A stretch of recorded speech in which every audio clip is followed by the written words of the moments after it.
Assalamualaikum warahmatullahi wabarakatuh. Perkenalkan, saya Suci Sulastri, perwakilan dari SDN Raja Panjang, Kecamatan Bale Endah. Di sini saya akan menyampaikan hasil review bulan April. Buku yang saya baca berjudul Kisah Seru Petualangan Si Kancil dan Teman-temannya. Penulis Atisa dan kawan-kawan, penerbit PT Elex Media Komputindo. Jumlah halaman 28 halaman. Kisah seru petualangan si kancil dan teman-temannya.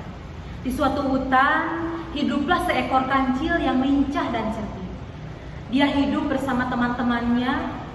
Ada seekor beruang, buaya, siput, kerbau, dan lain-lain. Pada suatu hari, si kancil bertemu dengan beruang. Konon katanya, beruang tersebut sering meresahkan di hutan karena dia sering memakan hewan-hewan kecil di hutan. Sampai suatu waktu, si kancil pun merasa geram dan ingin menghukum sang beruang. Ketika dia bertemu dengan beruang, dia mengatakan, "Hai beruang, apakah kamu ingin makanan sehingga membuatmu kenyang? Ayo ikut aku," ucap sang kancil pada sang beruang. Kancil, apakah kamu tidak berbohong? Benar di sana ada makanan yang akan membuatku kenyang? Ucap sang beruang meyakinkan kepada si kancil. "Ikut aku, masuklah saja ke dalam gua ini. Di sana ada makanan yang akan membuatmu kenyang." Tak lama kemudian, ternyata sang beruang menuruti perkataan si kancil. Dia masuk ke dalam gua tersebut, dan ternyata gua tersebut adalah mulut buaya. Sang beruang habis disantap oleh buaya. Sejak saat itu, kehidupan di hutan menjadi damai.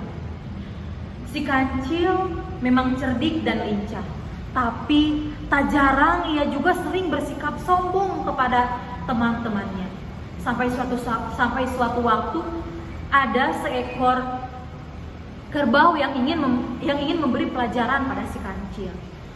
Pada saat itu, si kancil merasa sombong dan hanya ia yang akan memenangkan petak umpet tersebut. Si kerbau mengiyakan tantangan petak umpet tersebut. Kemudian si kerbau bersembunyi di suatu gubuk.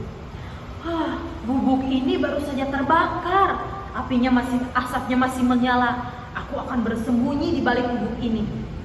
Tak lama kemudian, si kancil mencari-cari di mana keadaan kerbau, di mana keberadaan kerbau. Aku tidak bisa mencarinya.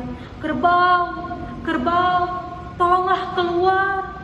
Aku tidak bisa menemukanmu. Aku mengaku kalah. Kerbau, keluarlah, ucap si kancil menyerah. Tak lama kemudian, kerbau keluar dari belakang gubuk tersebut. Hahaha. Memang kamu saja yang bisa mengelabui aku pun bisa. Aku tadi bersembunyi di balik gubuk itu. Sekarang aku yang memenangkan petak umpet ini dan kamu kalah. Bukan hanya si kerbau yang ingin memberi pelajaran atas kesombongan si kancil, tetapi sang siput pun ingin memberi pelajaran atas kesombongannya. Suatu hari, si kancil menantang siput untuk mengikuti perlombaan lari. Di sana, di suatu lintasan, si kancil dan si siput sudah siap untuk mengikuti perlombaan lari tersebut. Si kancil dengan angkuhnya mengatakan, "Hai siput, kamu jalan saja lambat. Aku yang akan menjadi juara di pertandingan kali ini. Aku kan kancil, lariku cepat, aku lincah. Sedangkan kamu sih jalan saja lambat." Ucap si kancil sombong. Tapi si siput hanya menjawab dengan jawaban yang simpel. "Lihat saja nanti siapa yang jadi juara, siapa yang duluan garis finish, berarti itu yang jadi juara," ucap si siput gigih. Setelah itu si kancil terus melihat ke belakang. Ternyata si siput masih ada di belakangnya. Tapi sampai di garis finish, ternyata si siput sudah ada di garis finish. Yang Yang menjadi juara lari ternyata adalah sang siput.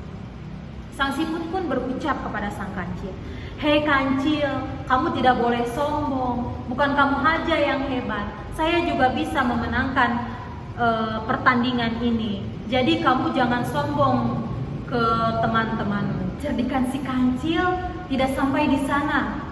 Pernah pada suatu hari si kancil dalam bahaya. Dia bertemu dengan seekor harimau yang akan menerkamnya. "Tunggu harimau. Mau kemana kau kancil? Hari ini kau akan menjadi santapanku," ucap harimau. Tunggu, aku akan mencarikanmu makanan." Kemudian si kancil lari dengan secepat-cepatnya menghindari si harimau. Tiba-tiba di tengah jalan ia menemukan seekor ular yang sedang tertidur. Tapi tak lama kemudian si harimau sudah berada di belakangnya. "Harimau, tunggu dulu. Jangan dulu makan aku. Kalau kamu ingin kenyang, pakailah sabuk ini," sambil menunjuk ular yang sedang tertidur. "Wah, kamu bercanda. Sabuk apa ini?" "Ini adalah sabuk dari Nabi Sulaiman. Coba pakailah sabuk ini. Niscaya kamu akan kenyang, perutmu akan kenyang." Tak lama kemudian si harimau melilitkan ular itu di perutnya. Dan sang ular pun terbangun. "Berani-beraninya kamu mengganggu tidurku. Siapa yang berani-berani mengganggu tidurku?" Kemudian tak lama ular tersebut menggigit leher sang harimau dan sang harimau tewas dipatuk oleh ular tersebut dan menjadi santapan ular tersebut. Dan si kancil selamat dari harimau yang akan memakannya. Pada saat itu kehidupan di hutan berjalan seperti biasanya. Sekian dari saya. Wassalamualaikum warahmatullahi wabarakatuh.